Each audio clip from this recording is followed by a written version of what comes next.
नमस्कार, स्वागत है आप सभी का हमारे सभी वुमेन व्यूअर्स को हैप्पी वुमेन्स डे। इस मौके पर हमारी खास पेशकश कमोडिटी का ऑप्शन वुमेन्स डे स्पेशल में, जहां हम आज आपको कमोडिटी मार्केट में मौजूद कुछ ऐसे विकल्पों को बताएंगे और जानने की अपने एक्सपर्ट से कोशिश करेंगे जो आपको लॉन्ग टर्म में फायदा दे सकते हैं। साथ ही आपके बेहतरीन ट्रेडिंग कॉल्स भी लेकर आएंगे और कुछ आपके सवालों के जवाब भी दिए जाएंगे। ऐसे कोई भी कॉलर जो आज के या पिछले 24 फरवरी के बाद से जिस तरह के उतार चढ़ाव का दौर हम देख रहे हैं, यूक्रेन और रूस संकट के बाद से, उस संकट की वजह से अगर आपका कोई भी ट्रेड फंस गया है या किसी भी तरह की राय चाहिए, आप पूछ सकते हैं। और ट्रेड के साथ बेहतर निवेश के और क्या क्या मौके हो सकते हैं, और आज ये सब बताने के लिए हमारे साथ कमोडिटी मार्केट के जाने माने 3 चेहरे मौजूद हैं। ऑगमोंट गोल्ड से रेनिशा चेनानी जी हैं, एसएमसी ग्लोबल से वंदना भारती जी और रेली गियर ब्रोकिंग से सुगंधा सचदेव। सबसे पहले आप तीनों को women's day, happy women's day ma'am. और सबसे पहले सुगंधा जी, आपसे मेरा सवाल ये होगा कि अगर वुमेन्स डे के मौके पर अगर कोई कमोडिटी मार्केट में एंट्री करना चाह रहा है तो किस सेगमेंट में जाने की आप सलाह देंगे और कौन से ऑप्शंस में उनको निवेश करना चाहिए ताकि आने वाले समय में उन्हें बेहतर रिटर्न मिल सके और रिस्क भी कम हो? Good evening Vishwamohan. सबसे पहले मैं सारे फीमेल व्यूअर्स को और अपने पैनलिस्ट को हैप्पी वुमेन्स डे विश करना चाहूंगी। अगर हम कमोडिटी मार्केट्स में स्टार्टिंग की बात करें तो ये बहुत ही फ्लेवर ऑफ द सीजन है, बहुत ही लुक्रेटिव सेगमेंट है।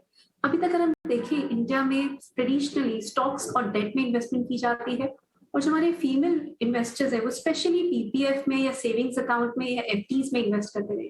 बट वही अगर हम देखें तो इंडियन हाउस होल्ड्स का बहुत ज्यादा रुझान रहा है गोल्ड की तरफ, और ट्रेडिशनली गोल्ड में इन्वेस्ट करते हैं बिकॉज गोल्ड एक सेफ हेवन एसेट भी माना जाता है, और इसके साथ साथ ये हमारी परचेजिंग पावर को भी रिटेन करता है। सो गोल्ड में इंटरेस्ट सालों से इंडिया में बना हुआ है, और यहीं से अगर हम स्टार्टिंग करें तो एक बहुत अच्छा ऑप्शन रहेगा कमोडिटी मार्केट्स में एंटर करने के लिए। यहाँ पे आप स्मॉलर डिनोमिनेशन में स्टार्ट कर सकते हैं। ग्रेजुअली आप अपना एक्सपीरियंस गेन करें मार्केट में, और ग्रेजुअली आप अपने रिस्क एपेटाइट को बढ़ा सकते हैं। अभी अगर हम इंडियन सिनारियो देखें तो बहुत ज्यादा वुमेन हमारी एम्पावरमेंट देख रहे हैं, इनकम्स बढ़ रही हैं, and they are ready to make their own choices about investments also.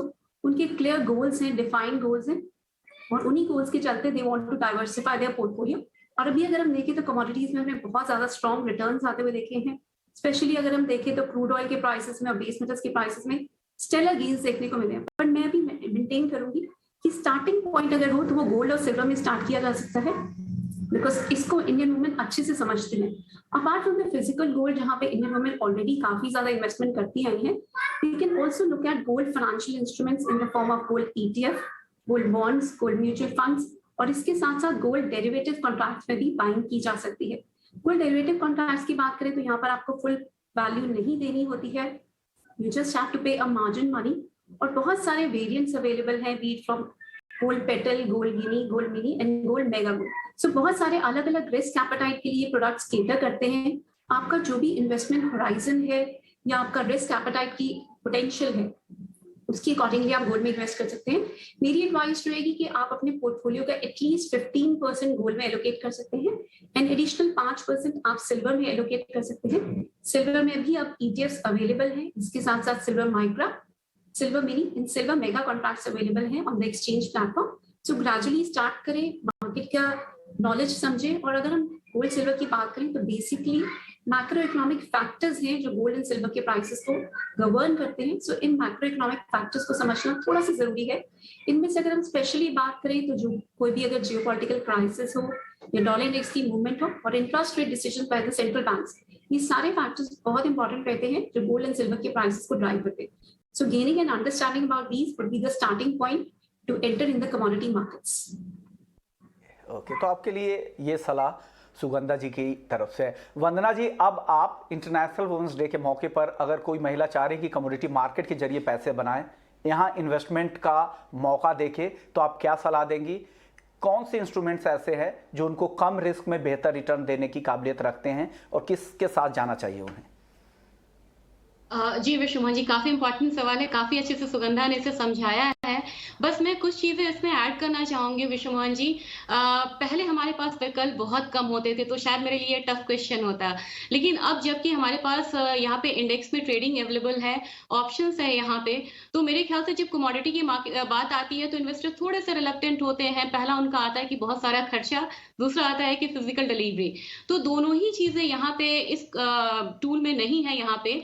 अगर देखा जाए तो बूलियन जो बुल डेक्स है या फिर मेटल डेक्स है यहाँ पे या एनर्जी इंडेक्स है, तो मेरे ख्याल से ये तो सबसे पहली बात है कि यहाँ पे कैश सेटल्ड है यहाँ पे। दूसरी चीज़ है कि डिलीवरी का यहाँ पे प्रॉब्लम नहीं है और जो मार्जिन्स हैं, वो यहाँ पे बहुत कम है। तो कम खर्चे में आप कमोडिटी में ट्रेड कर रहे हैं और अभी देखा गया है कि जिस तरीके से गोल्ड, सिल्वर ने अभी मूव दिखाया या क्रूड ने हायर मूव दिखाया है, तो चूंकि अगर एनर्जी इंडेक्स में 70% जो वेटेज है क्रूड ऑयल का है, तो यहाँ पे एनर्जी इंडेक्स को दिखाया गया कि बेहतर रिटर्न दिया है एनर्जी इंडेक्स ने। तो मेरे ख्याल से बहुत अच्छी बात है। आप पोर्टफोलियो के हिसाब से जाइए। अगर आप यहाँ पे छोटा निवेश की शुरुआत करना चाह रहे हैं, तो मेरे ख्याल से गोल्ड ETF बहुत बढ़िया यहाँ पे उपाय है। यहाँ पे आप गोल्ड ETF ले सकते हैं। उससे भी कम अगर आप यहाँ पे इन्वेस्टमेंट करना चाह रहे हैं, तो सिल्वर ETF का काफी दिनों से यहाँ पे वेट था और ये यहाँ पे अब अवेलेबल है। तो मेरे ख्याल से यहाँ पे 500 का भी SIP की तरफ अगर आप ओपन करना चाहते हैं, और सिल्वर में क्योंकि मुझे लग रहा है कि $26 से ऊपर स्टे करती है और ये कमोडिटी में मुझे लग रहा है जैसे 5G में इसका इस्तेमाल हो रहा है, तो आने वाला जो 5 साल है इस कमोडिटी के लिए बहुत रिमार्केबल रिटर्न यहाँ पे देगा। तो मेरे ख्याल से हम ये नहीं कह सकते कि वे मिस द बस। यहाँ पे अभी 58-60,000 के लेवल से ये 70,000 आया है। बहुत जल्दी मुझे लग रहा है कि एक कूल ऑफ प्राइसेस में आएगा और कहीं ना कहीं हम 64,000 का लेवल देख सकते हैं। तो मेरे ख्याल से काफी अच्छा लेवल रहेगा जहाँ पे सिल्वर ETF भी हम यहाँ पे बाय करके चल सकते हैं। तो मेरे ख्याल से यहाँ पे 2-3 साल का अगर होराइजन लेके चले, तो at least we can expect 30-35% of return in silver ETF। दूसरी बात यह है विश्व मोहन जी कि यहाँ पे जो 3 इंडेक्स हैं, मैं यहाँ पे भी सलाह दूंगी कि थोड़ा सा यहाँ पे करेक्शन आता है तो यहाँ पे एंटर कर सकते हैं और यहाँ पे इजी ट्रेडिंग होगी। रिसर्च बेस्ड ट्रेडिंग कॉल्स यहाँ पे ले, मैक्रो माइक्रो यहाँ पे दोनों फॉलो करना होगा कि किस तरीके का इम्पैक्ट आ रहा है। और जो सबसे बड़ा ट्रिगर है यहाँ पे जो वॉर जोन में है अभी, तो वॉर जोन में कमोडिटी हमेशा अच्छा परफॉर्म करती है और जैसे जैसे सीज फायर की तरफ ये जाएगा वैसे वैसे कमोडिटी में एक कूल ऑफ आएगा। तो मेरे ख्याल से बाइंग और सेलिंग की जो स्ट्रैटेजी है इस हिसाब से यहाँ पे बना के चलना होगा।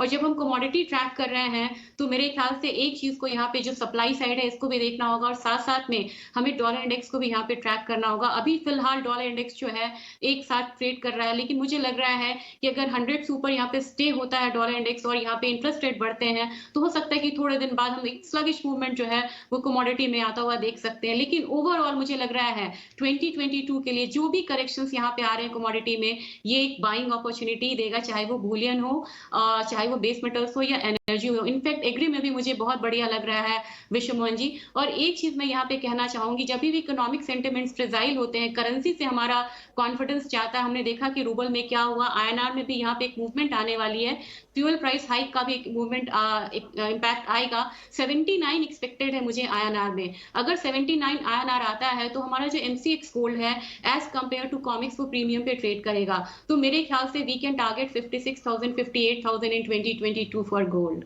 ओके, यानी 56 से 58,000 भी 22 में गोल्ड जा सकता है। और जिस तरह की तेजी हम देख भी चुके हैं, आज भी इंट्राडे में 54,000 के ऊपर गई थी। अब रेनिशा जी, आप गोल्ड और सिल्वर को काफ़ी क्लोजली ट्रैक करती हैं, अब आप क्या सलाह देंगी अगर गोल्ड और सिल्वर को अगर किसी को अपने पोर्टफोलियो में शामिल करना है, तो कितना हिस्सा पूरे पोर्टफोलियो में हमें गोल्ड और सिल्वर को तवज्जो देनी चाहिए? Renisha ji. Happy women's day to all the ladies.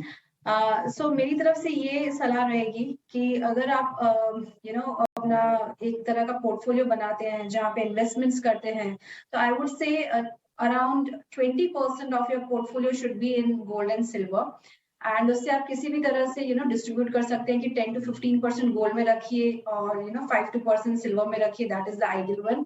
या फिर 10% गोल्ड में और सिल्वर में भी रख सकते हैं, क्योंकि gold and silver precious metals जो है एक ऐसे कमोडिटीज है जो हर तरह से आपको हेज देती है, hedge against inflation, hedge against uncertain times, hedge against interest rate rise.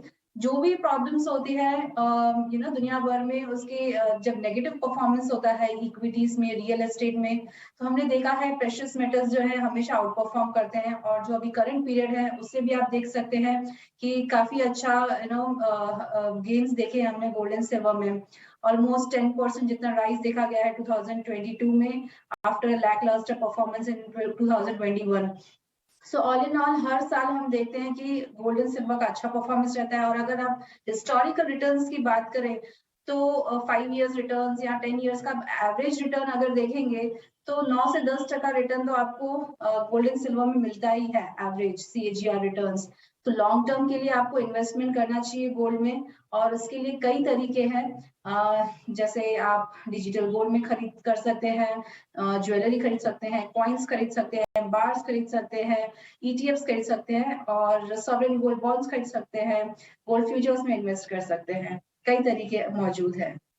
यानी आपके गोल्ड में खास करके काफ़ी विकल्प है जिसका आप इस्तेमाल कर सकते हैं। लेकिन मार्केट काफ़ी वॉलेटाइल है। हम देख भी चुके हैं कि कमोडिटी मार्केट में जिस तरह की तेज़ी खास करके नॉन एग्री मार्केट में आई है 24 फरवरी के बाद से, जब से रूस और यूक्रेन की लड़ाई शुरू हुई है। कई सारे कमोडिटी यहाँ से 25 से 30% तेजी दिखा चुके हैं। वहीं निकेल ऐसी कमोडिटी है जो 2 दिनों में दोगुनी होने वाली पहली कमोडिटी बन गई है। आज LME पे निकेल की ट्रेडिंग भी सस्पेंड हो चुका है। रेनिशा जी से आपसे मैं गोल्ड सिल्वर पे वापस से बात करूंगा। उससे पहले सुगंधा जी आप बताइए कि निकेल इतना वॉलेटाइल हो गया है, क्या करना चाहिए? कल एक कॉलर का सवाल भी इवन आया था, वो 2100 रुपये में उन्होंने शॉर्ट कर रखा था और आज देखिए 5600 के ऊपर भी चला गया भाव, अभी भी 5000 के आसपास है। ऐसे वॉलेटाइल माहौल में आप क्या सलाह देंगी ट्रेडर्स को? मोहन, अगर हम देखें निकल में ड्रामेटिक राइज आते हुए देखा है, basically short squeeze in the market. Even तो पहले भी अगर हम देखें तो सप्लाई को लेके काफी ज्यादा कंसर्न्स बने हुए थे because of the Russia's invasion over Ukraine. यहाँ रशिया 7% प्रोड्यूस करता है almost of the world's total supply, और वहां पे जो सैंक्शंस लग रही है, इकोनॉमिक सैंक्शंस, उसकी वजह से निकल की सप्लाई काफी हद तक कर्टेल हो रही है। और इसके साथ साथ अभी अगर हम देखें तो इन्वेंट्रीज भी काफी ज्यादा सिग्निफिकेंटली लो है। इन्वेंट्रीज रीसेंट टाइम्स में देखें तो हमने 60% तक का ड्रॉडाउन आते हुए देखा है एनएमई इन्वेंट्रीज पे, and they are currently standing at their lowest since March 2019। इसके अलावा मार्केट बैकवर्डेशन में चल रही है, कैश के जो प्रीमियम्स है वो काफी ज्यादा हाई है। ये सारे फैक्टर्स हैं, बट इसमें सबसे मेजर फैक्टर है कल से लेके आज तक जो हमने मेजर गेन्स आते हुए, दैट इज शॉर्ट स्क्वीज, और इसी वजह से स्टेलर गेन्स देखने को मिले हैं। पर मुझे लगता है ये स्पेकुलेटिव एक्सेसेस सस्टेन नहीं करेंगे, prices will certainly cool off. So अभी होल्ड रखिए अपनी पोजीशन को। अगर आप अपनी पोजीशन को स्टिल होल्ड कर रहे हैं, ideally you should have maintain risk management in the market, और अपनी पोजीशन से एग्जिट कर जाना चाहिए था। इतने हाई लेवल्स तक होल्ड नहीं करना चाहिए था। But still if somebody is still holding निकल पोजीशंस, मेरी एडवाइस है कि अभी होल्ड रखें। यहाँ से कुछ डिप्स सर्टेनली देखने को मिलेंगे। मैं मानती हूँ कि प्राइसेस दोबारा 2800 तक के लेवल तक रिटर्न कर सकते हैं, और वहां पर दोबारा बाइंग की अपॉर्चुनिटीज बनेगी।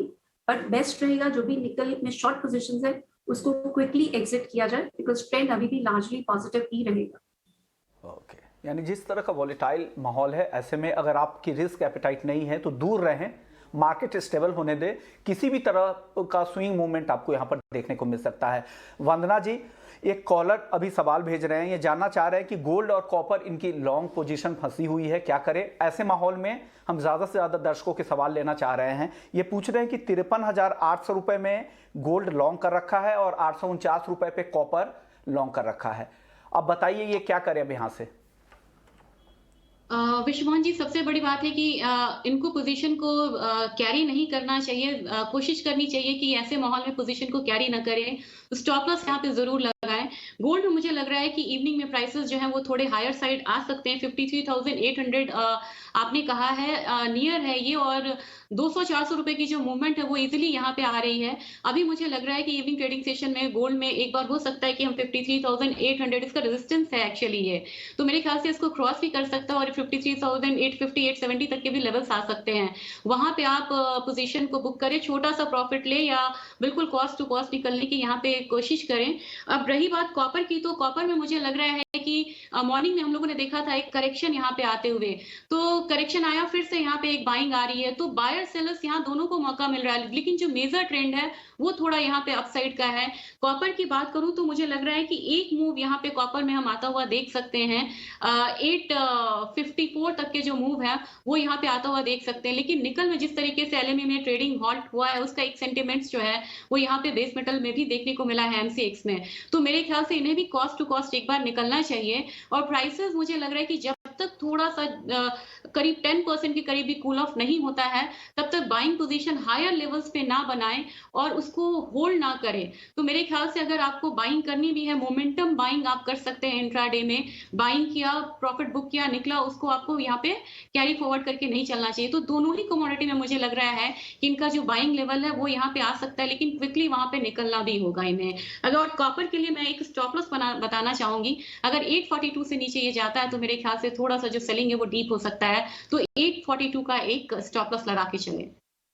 842 के स्टॉप लॉस के साथ आप इसे कैरी करें, स्टॉप लॉस लगाना नहीं भूले, और अगले दिन के लिए कैरी कोई भी पोजीशन नहीं करे। आपने देखा कि निकल में क्या हाल हुआ, कितना नुकसान हमारे एक दर्शक को हुआ है, इस वजह से सलाह दी जा रही है कि आप कैरी पोजीशन नहीं करें, माहौल काफी वोलेटाइल है। अगले दर्शक भी इवन गोल्ड पर ही है, मितेश है गुजरात से, इन्होंने 52,282 रुपए 52,282 पर 2 लॉट गोल्ड लॉन्ग कर रखा है, अच्छे प्रॉफिट में है।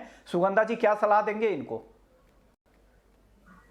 विश्वमोहन, मुझे लगता है अभी प्राइसेस में स्विंग्स कंटिन्यू रहेंगे, बिकॉज यूक्रेन और रशिया की जो भी कॉन्फ्लिक्ट है उसकी तरफ जो भी हेडलाइंस आती हैं उसमें मार्केट की काफी ज्यादा नजर रहेगी।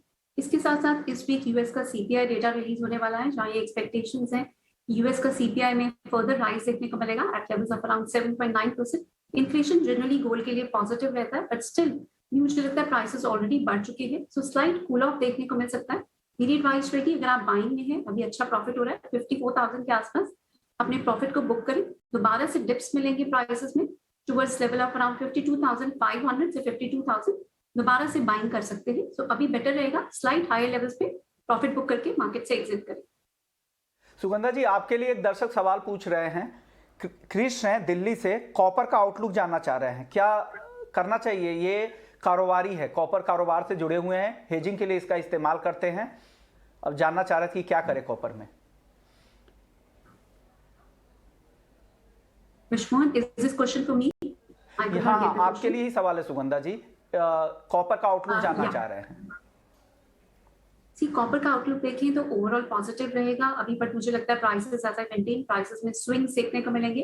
प्राइसेस ऑलरेडी रिकॉर्ड हाइस के आसपास ट्रेड कर रहे हैं। वहीं अगर मैं एलएमई पे देखूं तो मुझे लगता है 10,700 पर टन एक स्ट्रॉन्ग रेजिस्टेंस है। तो मुझे लगता है हाई लेवल से दोबारा से कुछ सप्लाई प्रेशर देखने को मिल सकता है।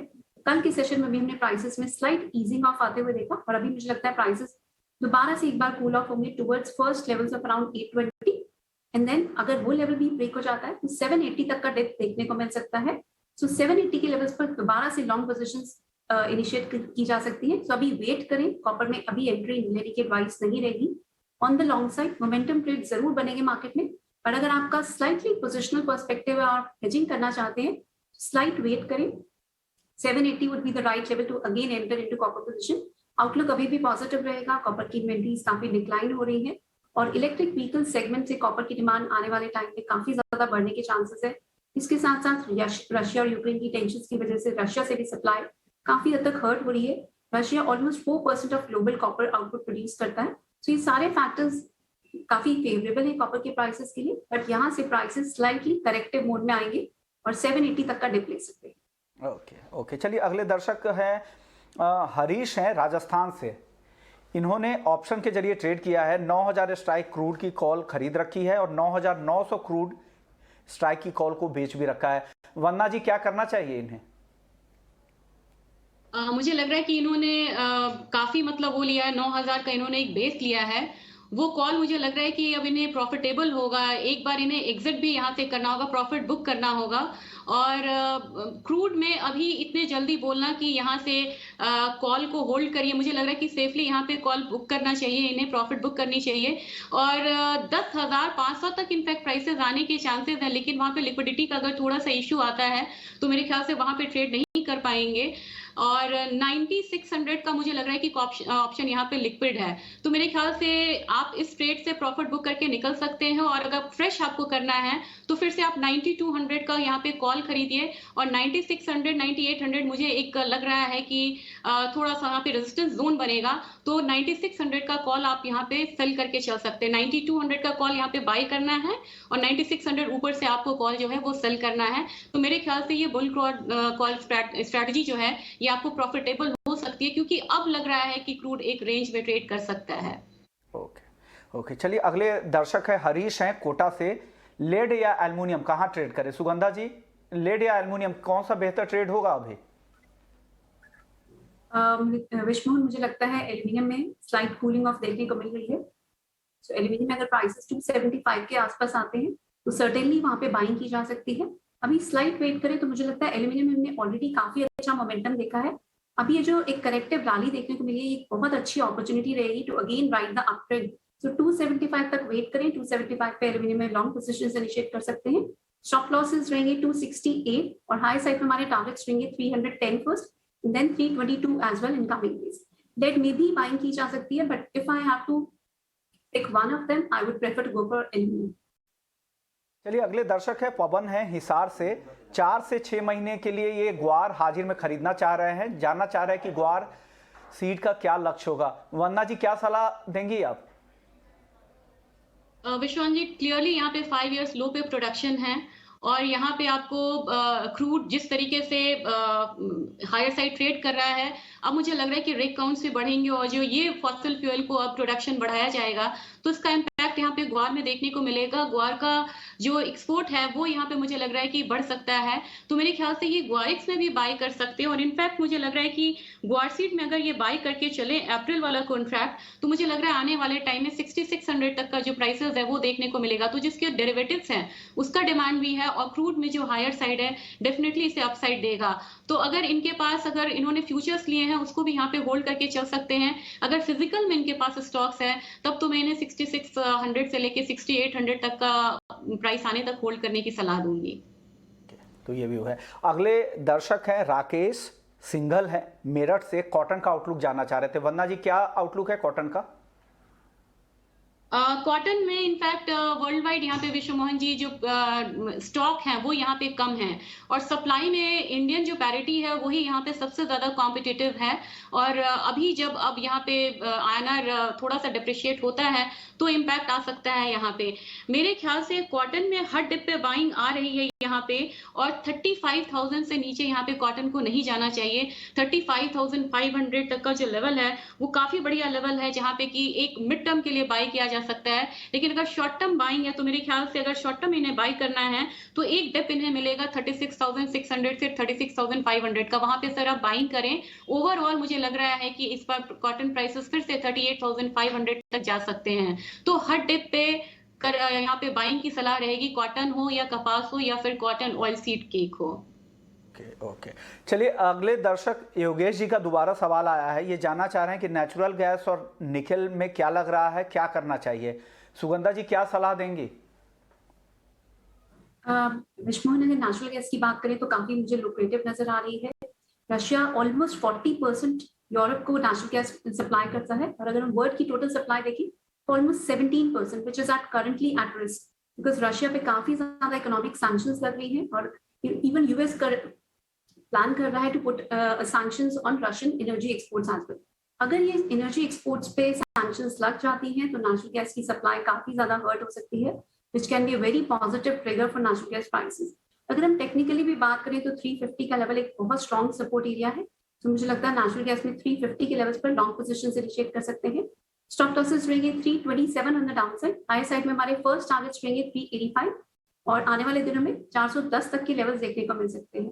हैविंग सेड, मुझे लगता है अगर 412 का लेवल नेचुरल गैस क्रॉस कर जाती है, एक फर्दर मोमेंटम देखने को मिलेगा प्राइसेस में, which can take prices higher towards 470 levels as well. So natural gas में बाय ऑन डिप्स की ही स्ट्रैटेजी रखिए जब तक प्राइसेस 327 मार्क के ऊपर होल्ड कर रहे हैं। It's a buy on dip strategy for natural gas. इसके साथ साथ निकल में मेरी एडवाइस रहेगी, अभी वेट करें ऑन द साइडलाइंस। प्राइसेस बहुत ज्यादा वाइड स्विंग्स शो कर रहे हैं। पिछले 2 दिनों में हमने एक ड्रामेटिक राइज आते हुए देखा है। दिस इज नॉट सस्टेनेबल मुझे लगता है प्राइसेस करेक्ट करेंगे, कूल ऑफ करेंगे towards level of around 2800 to 2700। वहां पर दोबारा से एंट्री की जा सकती है, बिकॉज अगर हम फंडामेंटल्स देखते हैं तो निकल के अभी भी काफी ज्यादा स्ट्रॉन्ग बने हुए हैं and it has already given stellar gains. So दोबारा से एक अच्छी मूव अपसाइड की तरफ देखने को मिलेगी towards level of around 5000। But wait करें, ये जो एग्जैजरेटेड मूव है इसको कूल ऑफ होने के लिए अभी साइडलाइंस पे वेट करना प्रेफरेबल रहेगा। ओके, यानी नेचुरल गैस में तेजी लग रही है और निकेल की तेजी टिकती हुई नहीं दिख रही है, ऐसा सुगंधा जी मानती हैं। शुक्रिया सुगंधा जी आपका, वंदना जी आपका और रेनिशा जी आपका, आप लोगों ने वक्त निकाला ईटी नाउ स्वदेश के लिए। तो इस हमारी खास पेशकश में फिलहाल इतना ही, लेकिन आप बने रहिए ईटी नाउ स्वदेश पर। ब्रेक के बाद आपके लिए स्वदेश खबर। नमस्कार।